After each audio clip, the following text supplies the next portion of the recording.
Alchemist online की तरफ से देखने, सुनने और समझने वालों को अल्केमिस्ट ऑनलाइन के ऑनलाइन स्टडी प्लेटफॉर्म पे वेलकम है। मेरी तरफ से सबको अस्सलाम वालेकुम। डियर व्यूवर्स, आज हम 10th क्लास का सेकंड चैप्टर जो है वो स्टार्ट करने जा रहे हैं। इसका पहला टॉपिक आज हम लर्न करेंगे। इसमें सबसे पहले हम फिज़िकल प्रॉपर्टीज़ पढ़ेंगे एसिड्स और बेसिस की। चूँकि ये हमारा जो चैप्टर है ये बेस करता है एसिड और बेसिस के कॉन्सेप्ट पे, तो पहले ज़रा सा हम इसका ओवरव्यू ले लेते हैं। तो पहले हम ज़रा सा एसिड्स और बेसिस की फ़िज़िकल प्रॉपर्टीज़ को कंपेयर कर लेते हैं कि एसिड्स क्या होती हैं और बेसिस क्या होती हैं। एसिड्स हर वो चीज़ जिसका थोड़ा सोर टेस्ट होता है, खट्टा होता है, उस चीज़ को एसिड बोलते हैं। फॉर एग्ज़ाम्पल सिट्रस फ्रूट, जितने भी खट्टे फल हैं जो हैं वो एसिड में आते हैं। मसलन सेब है, माल्टा है, लेमन है, जो हैं ये सारे एसिड्स होते हैं। इनका जायका इसीलिए जो खट्टा होता है क्योंकि इनके अंदर एसिड्स होते हैं, जो उनकी शनाख्त है। जो बेसिस हैं, बेसिस का जो जायका होता है बिटर होता है, तुर्श होता है। तुर्श का मतलब इतना सख्त जायका जो फौरी से ज़बान को महसूस होता है और इनको छूने पर फिसलन महसूस होती है, जैसा कि जो साबुन के अंदर बेस होती है, इसलिए उनको छूने पर फिसलन महसूस होती है। इसी तरह से कुछ कॉस्मेटिक्स जो होती हैं उनके अंदर बेसिस डाली जाती हैं, जैसा कि जो हमारे शैम्पू हैं रेगुलर बेसिस पे जो भी हम यूज़ करते हैं उनके अंदर भी बेसिस होती हैं, क्योंकि उनको अगर उनके जो सरफेस होती है उसको टच किया जाए तो हमें स्लिपरी सरफेस लगती है। तो वो वजह क्या है कि उनके अंदर बेसिस शामिल होती हैं। दूसरी चीज़ जो इन दोनों में फ़र्क करती है वो है लिटमस सॉल्यूशन। लिटमस सॉल्यूशन अगर रेड कलर का होता है, इसके दो कलर होते हैं, रेड एंड ब्लू। अगर लिटमस सॉल्यूशन रेड कलर का हो तो उसको डाला जाता है एसिड के अंदर, और एज अ रिज़ल्ट एसिड में डालने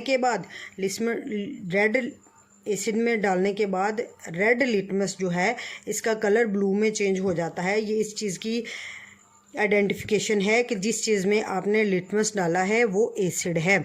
इसी तरह बेस का टेस्ट किया जाता है। जो लिटमस सॉल्यूशन जिसका कलर ब्लू होता है उसको जब बेस में ऐड करते हैं तो बेस में ऐड करने के बाद लिटमस सॉल्यूशन जो है वो रेड कलर शो करता है, और इस तरह से वो हमें बता रहा होता है कि जिस चीज़ पर आप टेस्ट करने जा रहे हैं उसकी नेचर बेस है। एसिड्स जो होते हैं कंसनट्रेटेड फॉर्म में कोरोसिव होते हैं, जंग लगाने के अमल को तेज़ करते हैं। किसी भी धात को जंग लगाना इनकी एक खासियत है। जो बेसिस होती हैं ये कोरोसिव नहीं होती, जंग नहीं लगाती, सिवाय दो बेसिस के, जिनमें sodium hydroxide NaOH and potassium hydroxide KOH। ये दो बेसिस ऐसी हैं कि इनके कंसनट्रेटेड सॉल्यूशन जो हैं सिर्फ ये कोरोसिव होते हैं, बाकी कोई भी बेस जो है वो कोरोसिव प्रॉपर्टीज़ नहीं रखती, किसी मेटल को जंग नहीं लगाती। इनके एसिड्स के जो एक्वस सॉल्यूशंस होते हैं वो इलेक्ट्रिसिटी कंडक्ट करते हैं, उनमें से इलेक्ट्रिसिटी पास थ्रू कर सकती है, गुजर सकती है। तो वजह क्या है? वजह है एसिड आयोनाइज हो जाते हैं एक्वस सॉल्यूशन के अंदर, इसीलिए उसमें से करंट आसानी से गुजर सकता है। बेसिस भी जो है एक्वस सॉल्यूशन में आयोनाइज, बेसिस भी जो है एक्वस सॉल्यूशन में पानी के सॉल्यूशन में आयोनाइज हो जाती हैं। आयोनाइज होने की वजह से बेसिस भी इलेक्ट्रिसिटी की अच्छी कंडक्टर होती हैं, इनमें से करंट ईजी। पहला हमारा जो कंसेप्ट है एसिड और बेसिस का वो अर्हीनियस साइंटिस्ट ने दिया था। सबसे पहला जो कंसेप्ट एसिड और बेसिस के बारे में दिया था वो अर्हीनियस साइंटिस्ट ने दिया था, इसलिए इसको अर्हीनियस के नेम पर ही एसिड और बेसिस का कंसेप्ट बोलते हैं। इसमें जो बुनियाद बनाई थी अर्हीनियस ने, उसने ये कहा था, उसने एसिड और बेस को दो तरह से डिफ़ाइन किया था अलग अलग। एसिड को उसने कहा कि एक्वस सॉल्यूशन के अंदर जो भी चीज़ हाइड्रोजन आयन दे तो वो एसिड है। फॉर एग्जांपल अगर इसकी जनरल हम रिएक्शन देखें कि जनरल कैसे डिसोसिएट होगा। जनरल जो एक एसिड होता है ये ये जनरल रिएक्शन है, इसमें कोई आयन है एसिड का और उसके साथ प्रोटॉन का होना लाजमी है। जब एसिड को पानी के अंदर हल करते हैं तो ये पैदा करता है हाइड्रोजन आयन, और साथ में कोई नेगेटिव आयन जो एसिड से आता है वो बन रहा होता है। तो ये है एसिड की डिसोसिएशन वाटर में डिसोसिएट होकर जो एसिड है वो पैदा कर रहा है हाइड्रोजन आयन। और यही शनाख्त है कि जो चीज़ भी पानी के अंदर प्रोटॉन देगी, हाइड्रोजन आयन को प्रोटॉन भी बोलते हैं, वो एसिड होगी। ये कॉन्सेप्ट अर्हीनियस साइंटिस्ट ने दिया था, इसलिए हम इसको Arrhenius concept of acids and bases बोलते हैं। कुछ मिसालें देखते हैं। इसमें hydrochloric acid, nitric acid, acetic acid and hydrogen cyanide, ये एसिड्स हैं क्योंकि जब हम इनको डिसोसिएट करते हैं तो ये प्रोटॉन पैदा करते हैं। कैसे? हाइड्रोक्लोरिक एसिड लिया आपने, इसको वाटर में डिज़ोल्व किया। पानी का होना शर्त है कि पानी के अंदर हमने इसको डिज़ोल्व करना है। पानी को डिज़ोल्व करने के बाद ये बन जाएगा हाइड्रोजन आयन और क्लोराइड आयन।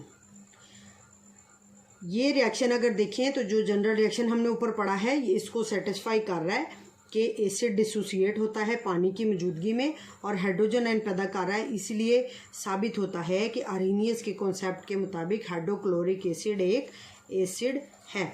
दूसरा आप बात करें तो नाइट्रिक एसिड की डिसोसिएशन देख लेते हैं वो कैसे होगी। इसी तरह से पानी के सॉल्यूशन में नाइट्रिक एसिड को डाला जाता है और नाइट्रिक एसिड डिसोसिएट हो जाता है और नाइट्रिक एसिड डिसोसिएट हो जाता है हाइड्रोजन आयन में और साथ ही साथ पैदा कर रहा होता है नाइट्रेट आयन। इस तरह से दो आयन्स पैदा करता है और इस आयन के होने की वजह से नाइट्रिक एसिड को हम अर्हीनियस एसिड बोलते हैं। तीसरी एग्जांपल एसिटिक एसिड को स्टडी कर लेते हैं, किस तरह से इसकी डिसोसिएशन होगी। जो एंड वाला हाइड्रोजन होगा जब इसको वाटर में डिसॉल्व करेंगे तो CH3COOH नेगेटिव, ये नेगेटिव आयन हासिल होगा और यहाँ से जो एंड वाला हाइड्रोजन एटम है वो प्रोटॉन के तौर पे इस रिएक्शन के नतीजे में निकल जाता है और इस हाइड्रोजन के पैदा होने की वजह से जो ये एसिटिक एसिड है ये अर्हीनियस के एसिड के नज़रिए पर पूरा उतरता है। हम कहेंगे कि एसिटिक एसिड भी एक अर्हीनियस एसिड है। दूसरी डेफिनेशन उसने हमें बेस की बताई। बेस के बारे में अर्हीनियस का कहना था कि एक्वस सॉल्यूशन में जो चीज़ें hydroxide ion OH negative ion पैदा करें, ऐसी चीज़ें जो हैं इनको हम बेस के तौर पे कैटेगराइज करेंगे, उनको हम बेस बोलेंगे। जनरल रिएक्शन देखें तो ये होता है BOH, ये बेस का कोई भी आयन हो सकता है, इसके साथ OH का होना मस्ट है। BOH ये जनरल एक बेस है। इस बेस को जब हम वाटर में डिसॉल्व करते हैं तो ये पॉजिटिव आयन बनाएगी और साथ ही साथ OH नेगेटिव आयन के तौर पे हाइड्रोक्सिल आयन भी बोलते हैं, इसको हाइड्रोक्साइड आयन भी बोलते हैं। तो ये चीज़ यहाँ से निकल जाएगी और इसके पैदा होने से ये साबित हो जाएगा और इसके बनने से ये साबित हो जाता है कि जो भी चीज़ आपके अंडर स्टडी है, अंडर ऑब्जर्वेशन है, वो कोई बेस है अर्हीनियस के कॉन्सेप्ट के मुताबिक।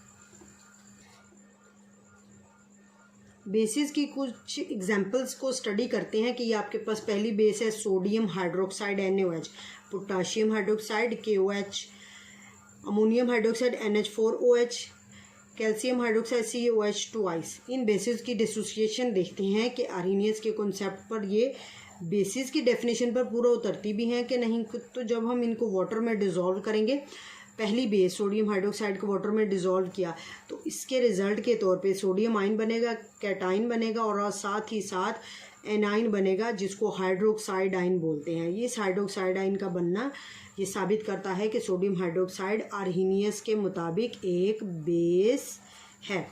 इसी तरह से पोटाशियम हाइड्रोक्साइड की डिसोसिएशन देखी जाए तो इसको जब हम पानी में डिसॉल्व करते हैं, इसके रिज़ल्ट के तौर पे पोटाशियम आयन बनते हैं और साथ ही साथ हाइड्रोक्साइड आयन बनते हैं और हाइड्रोक्साइड आयन का बनने से पोटाशियम हाइड्रोक्साइड की बेसिक नेचर जो है ये प्रूव हो जाती है। अमोनियम हाइड्रोक्साइड के साथ भी यही केस है कि आप इसको वाटर में डिसॉल्व करें तो इससे बनेंगे अमोनियम आयन जो पॉजिटिव होंगे, जिनको कैटाइन बोलते हैं, और साथ ही साथ बनेंगे हाइड्रोक्साइड आयन जो नेगेटिव होंगे, और इनका बनना ये जाहिर करता है कि अमोनियम हाइड्रोक्साइड भी एक बेस है अकॉर्डिंग कॉन्सेप्ट ऑफ अर्हीनियस। इस तरह से ये बेसिस हैं, इनको हम स्टेप बाय स्टेप इनकी डिसोसिएशन देख रहे हैं, और डिसोसिएशन से हमें पता चल रहा है कि ये हाइड्रोक्साइड आयन पैदा कर रही है। हाइड्रोक्साइड आयन जो भी चीज़ पैदा कर रही है अर्हीनियस के मुताबिक वो एक बेस है। कैल्शियम हाइड्रोक्साइड, इसमें कैल्शियम आयन और साथ में बनेंगे, अब यहाँ पे OH2 है, तो ये बात यहाँ पे काबिल गौर है कि OH2 ब्रैकेट के बाद 2 लगा है, इसका मतलब है कि इसका एक मॉलिक्यूल हाइड्रोक्साइड आयन के 2 मॉलिक्यूल्स पैदा करेगा, क्योंकि ये हैं ही 2 फार्मूले के अंदर, तो इनके पैदा होने से इसकी बेसिक नेचर भी प्रूव हो जाती है। अब कॉन्सेप्ट तो नो डाउट के अर्हीनियस का कॉन्सेप्ट बहुत इलेबोरेट था, इसने बहुत सारी चीज़ों को एसिड और बेस के तौर पे कर दिया, लेकिन इसके साथ साथ कुछ इसकी लिमिटेशंस भी थी। सबसे पहली लिमिटेशन जो थी, इसने एक्वस मीडियम को यूज़ किया। अर्हीनियस जो था, अर्हीनियस के मुताबिक किसी चीज़ के एसिड या बेस होने के लिए ये ज़रूरी है कि हम उसको किस में डिज़ोल्व करें, एक्वस मीडियम में, यानी कि उसमें पानी का होना ज़रूरी था। अगर पानी नहीं है तो बहुत सारी ऐसी चीज़ें हैं जो एसिड और बेस तो हैं लेकिन वो पानी में हल नहीं होती, तो ऐसी चीज़ों के बारे में तो इसका मतलब हम बता ही नहीं सकते। तो सबसे पहली लिमिटेशन अर्हीनियस कॉन्सेप्ट की थी कि उसने एक्वस मीडियम को यूज़ किया एसिड और बेस को एक्सप्लेन करने के लिए। दूसरी लिमिटेशन उसकी ये थी कि उसके नज़रिए के मुताबिक एसिड जो है उनके अंदर हाइड्रोजन आयन का होना ज़रूरी है, तभी वो डिसोसिएट होकर हाइड्रोजन आयन बनाएंगे, और बेसिस के अंदर हाइड्रोक्साइड आयन का होना ज़रूरी है, इसलिए वो एक्वस सॉल्यूशन में डिसोसिएट होकर हाइड्रोक्साइड आयन पैदा करेंगे। लेकिन बहुत सारे ऐसे नेचर में कंपाउंड्स हैं, ऐसे एलिमेंट्स हैं जिनकी नेचर एसिडिक या बेसिक होती है, बावजूद इसके कि उनके अंदर हाइड्रोजन आयन और हाइड्रोक्साइड आयन ये दोनों आयन्स नहीं होते। तो इसका मतलब ये हुआ कि ऐसी चीज़ें जिनके अंदर हाइड्रोजन या हाइड्रोक्साइड आयन मौजूद नहीं थे, उनको अर्हीनियस क्लासिफाई नहीं कर पाया कि आया वो एसिड हैं या बेस हैं। तो ये इसकी दूसरी लिमिटेशन थी। इसके कॉन्सेप्ट के मुताबिक देखें तो कार्बन डाइऑक्साइड में जो है ये एसिड है, तो इसमें H होना ज़रूरी है, लेकिन इसमें H नहीं है। अमोनिया में देखें तो अमोनिया जो है इसमें हाइड्रोक्साइड आयन होना ज़रूरी है, क्योंकि अर्हीनियस के मुताबिक जो बेस होगी वो OH आयन देगी, लेकिन उसके अंदर OH आयन मौजूद भी होगा। अब यहाँ पे मौजूद नहीं है, इसके बावजूद भी अमोनिया बेसिक नेचर रखती है। इसका मतलब यहाँ पे कहीं ना कहीं अर्हीनियस के कॉन्सेप्ट में ये कमी थी कि उसने बहुत सारे एसिड और बेस को क्लासीफाई नहीं किया था, ऐसे एसिड और बेस जिनके अंदर ना तो हाइड्रोजन आयन थे और ना ही हाइड्रोक्साइड आयन थे, उनको क्लासिफाई करने में अर्हीनियस जो है ये नाकाम रहा था। यही इसकी 2 मेजर लिमिटेशंस हैं।